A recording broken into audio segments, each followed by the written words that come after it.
Majalisar Ɗinkin Duniya dai tsari ne wanda ƙasashen duniya suka amince da karewa domin magance rikice-rikice da ke faruwa bayan Yaƙin Duniya na Biyu. An kafa ta ne a shekarar 1945 domin samar da kwanciyar hankali a cikin duniya baki ɗaya. Kuma ta ƙunshi ƙasashen duniya banda ƙasashe biyu, Falasɗinu da Sansej. Muhimmin jawabi da Majalisar Ɗinkin Duniya ta bayyana a karon farko shine ta yi jawabi ne kan haƙƙoƙin ɗan adam a shekara ta 1948. Ko da yake kafin kafuwar Majalisar ta Ɗinkin Duniya akwai wasu ƙungiyoyi da aka kafa domin haɗin kai da kuma ci gaban ƙasashen duniya, irin su ƙungiyar ma'aikatan sadarwa ta ƙasa da ƙasa a shekara ta 1865.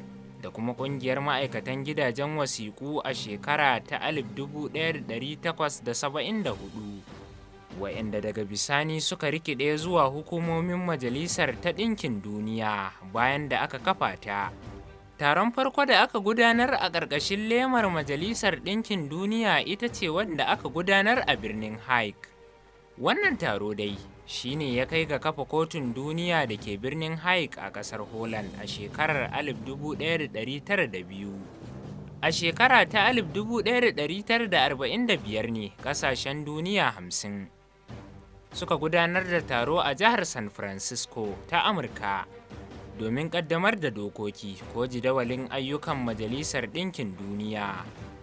Manyan ƙasashen duniya da suka rattaba hannu a wannan yarjejeniya dai sun hada da Amurka da China da tarayyar Rasha da Birtaniya da kuma Faransa.